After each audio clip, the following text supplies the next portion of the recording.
Okay, how do you tell a true visionary from someone who's, well, just really good at manipulating people? Yeah, it's a question for the ages. It really is. Hmm. And it feels like it just gets trickier when you toss in charisma and controversy. Like how much of what we see is genuine impact versus a really carefully constructed persona, Uh-huh. especially when someone seems to, kind of court controversy on purpose. Exactly. And that is exactly what we're going to unpack today. Right.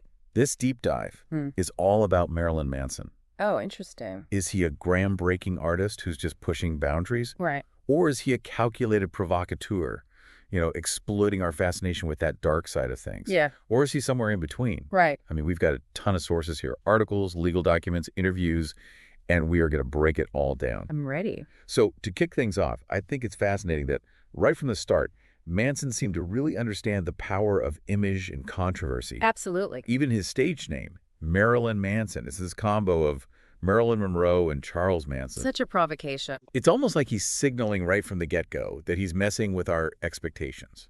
He's merging that beauty and darkness, fame and infamy. Mm. What do you think? Yeah, and that duality runs through his whole career. You see it in his music and the persona, even going back to his early life. He was born Brian Warner. Pretty normal upbringing, it seems, in Ohio, even went to a Christian school. It is interesting, though, because even in those early years, there are these hints of him being fascinated by the things that, society kind of pushes down, tries to ignore. Of course, yeah. There's this idea that his school, they had all these warnings about, like, satanic messages in rock music. Mm-hmm. And some people say that that actually kind of pushed him towards a career in music. Almost like a self-fulfilling prophecy. Exactly. Like the thing they were trying to protect him from actually became a source of inspiration. Yeah. And it's not just the name of it, fascination with the kind of forbidden stuff. Manson's early performances, he had his band, Marilyn Manson and the Spooky Kids, and their shows were meant to shock people.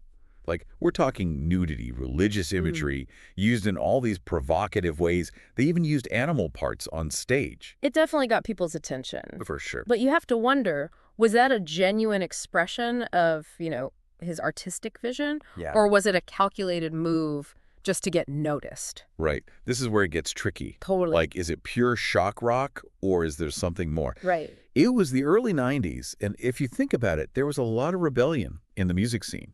Grunge was huge. Mm-hmm. Alternative rock was challenging everything.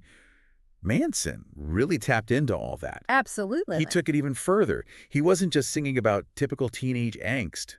He created this whole theatrical, almost grotesque spectacle. It was intense. It was, and it forced people to confront those darker parts of themselves in society, whether they wanted to or not. He pushed those buttons. Oh, he did. And that's what made him so polarizing. People either loved it or hated it. Absolutely. And you know what?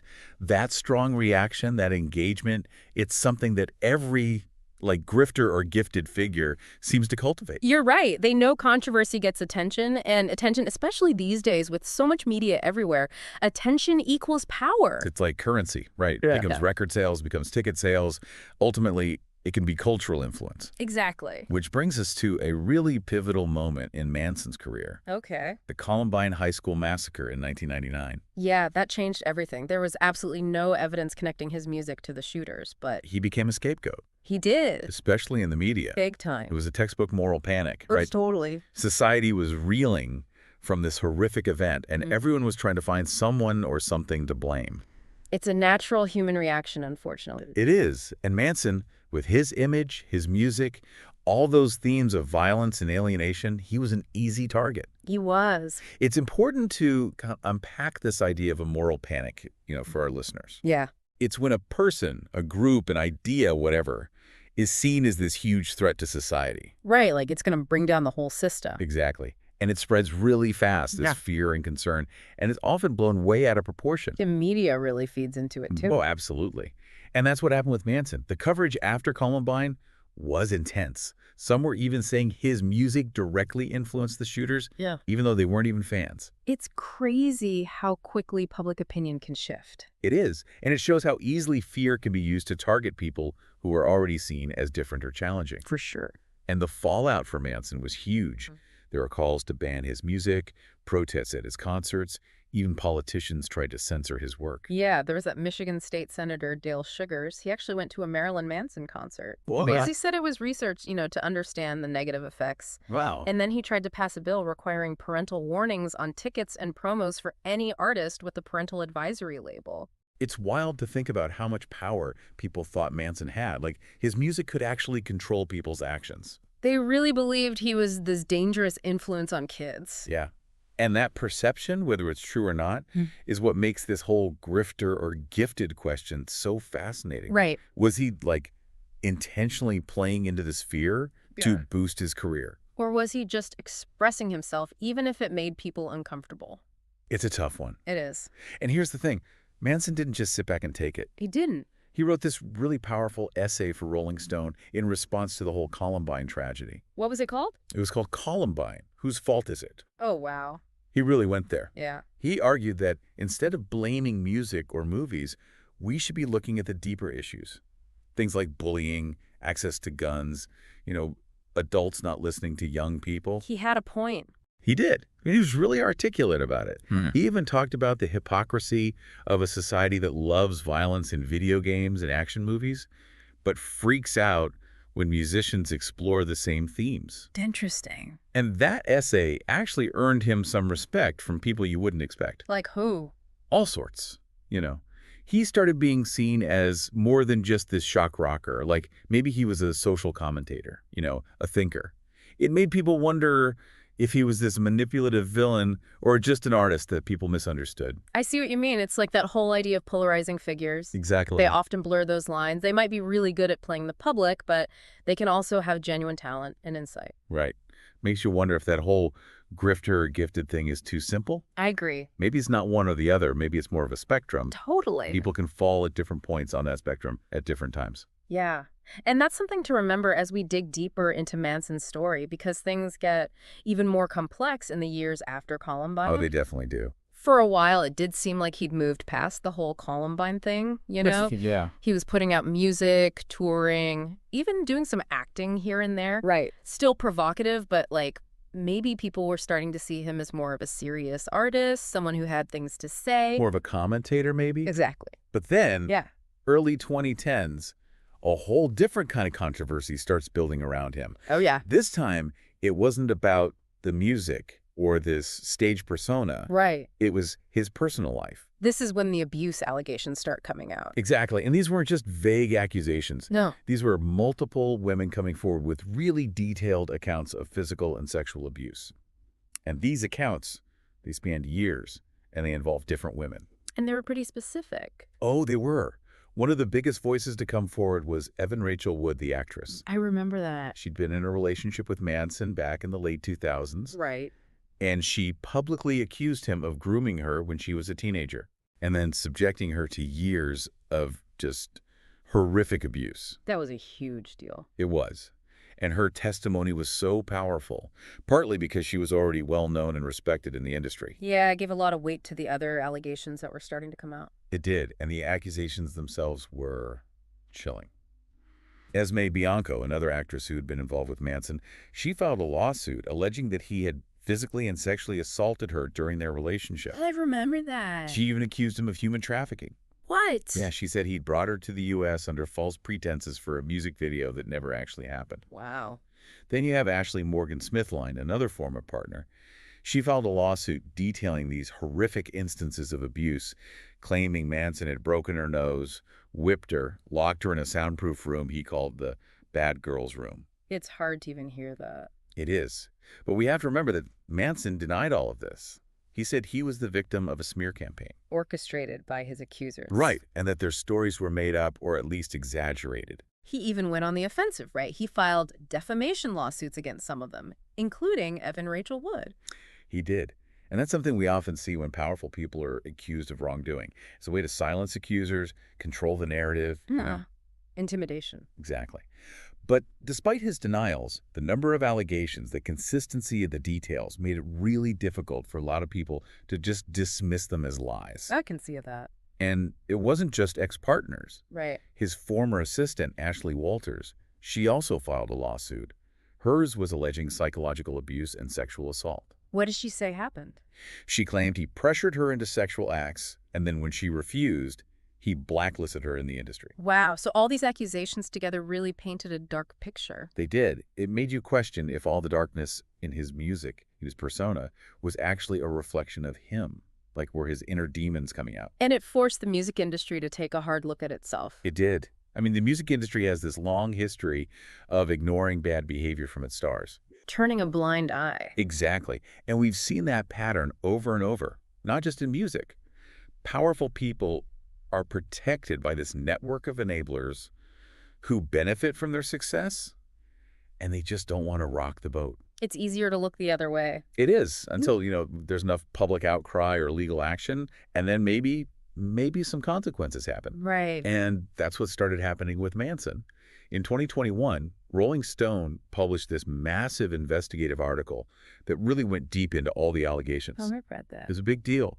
They interviewed a ton of people, including Wood and Bianco, and it basically corroborated a lot of their claims. So that article reignited everything. It did. It brought all this renewed attention to the allegations. It led to a police investigation into Manson. Right. And while he wasn't ultimately charged with any crimes related to the sexual assault stuff, he was dropped by his label, his manager, his agent. So the industry was finally taking some action. It seemed that way, yeah. Wow. But as we've seen before, especially with these high-profile cases, justice is rarely simple. It's a long road. It is.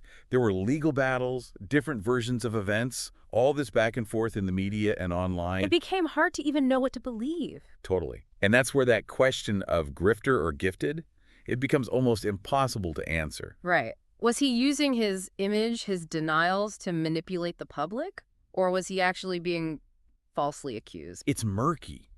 And it highlights how hard it is to figure out the truth when it comes to these kinds of accusations, especially when you throw in fame and power dynamics. Absolutely. And then just when it seemed like things were settling into a certain narrative, There's a twist. there is. Ashley Morgan Smithline, one of the women who'd accused Manson of that really horrific abuse, she recanted her allegations. Well, She said she'd been pressured by Evan Rachel Wood and others to make false accusations against him. She even fired her lawyer. wow. What did her lawyer say? He later said he was concerned that she might be under duress or being manipulated somehow. So this recantation, it really threw everything into chaos. It did. Manson and his supporters, they were like, see? Told you the other accusations were false, too. Right. But others argued that Smithline's recantation shouldn't be taken at face value. Right. They said it didn't automatically invalidate what the other women had said. They pointed out that taking back an accusation can be really complicated. There could be fear involved, pressure, even just the trauma of having to relive all that abuse. It makes sense. It does. And this whole situation, it really shows the challenges of these kinds of cases. Yeah. Makes you think about memory, about social pressure, about manipulation from all sides. And we can't forget about social media. Oh, yeah. It's become this huge factor in these kinds of controversies. For better or worse. Exactly. It can be great for amplifying victims' voices and demanding accountability. But it can also be a breeding ground for misinformation, for harassing accusers, for silencing anyone who disagrees. It's a double-edged sword. It is. It reminds us that we have to be careful about what we see and read online, especially with these emotionally charged topics. We have to be aware of our own biases, not jump to conclusions, and be open to hearing different viewpoints. That's good advice in general, I think. It is. So where does this leave us with Marilyn Manson? We've seen brilliance, we've seen darkness, artistic vision, and allegations of really serious manipulation. It's a lot to unpack. It's like we're back to that question, isn't it? Hmm. Visionary pushing boundaries or something much darker. It's definitely a blurry line, that's for sure. He did tap into something, though. There's no denying that. He spoke to that feeling of alienation, that rebellion that so many people feel. I get it. Yeah. He challenged all the norms, made people talk about things they didn't want to, and he did it all in this way that was just so captivating and disturbing at the same time. It was spectacle. Totally. Yeah. But you can't ignore all these allegations. Multiple sources, serious claims, they point to a pattern of behavior that's really troubling. It is. And that's what makes this whole grifter or gifted thing so hard. Exactly. It's easy to be drawn in by all the flash, the controversy, the persona. But we can't forget about the human cost. If these allegations are true, the harm is very real. It really makes you think about charisma and controversy. They can be really powerful tools for manipulation, and it's often the people who are already vulnerable the ones looking for connection or acceptance who are most susceptible. That's right. And in the music industry, with the whole image thing, the rebellion, pushing the envelope, it can create an environment ripe for exploitation. So what do we do with that? How do we reconcile the impact of Manson's art with the potential harm he may have caused? Can you separate the artist from the art? That's a question everyone has to answer for themselves. There's no right or wrong answer there. Some people, those allegations will completely overshadow any good in the art. Others might still find something to appreciate in the art while acknowledging the harm. It's messy. There are no easy answers. No. And I think it speaks to a bigger issue, a bigger conversation we need to be having about holding powerful figures accountable, especially in industries where abuse and exploitation have been so common. Absolutely. It goes beyond just one person. It's about recognizing the systems that allow abuse to happen, creating a culture where survivors feel safe to come forward and their stories are heard and believed. This deep dive into Marilyn Manson, it's been a trip into the dark side of fame, power, and creativity. It has. It's made us confront some hard truths about art, about human behavior, about the struggle for justice. And we end up with more questions than answers, but maybe that's how it should be. Maybe. Maybe it's not about deciding definitively if someone is a grifter or gifted, but more about exploring those gray areas, those contradictions, the things that make us human. So, as we wrap up, here's a final thought. In a world where charisma and controversy are almost inseparable, it's crucial to be critical thinkers, to challenge our own assumptions, and to look beyond the surface. The truth, as we've seen, is often hard to find, especially when it involves people in positions of power and influence.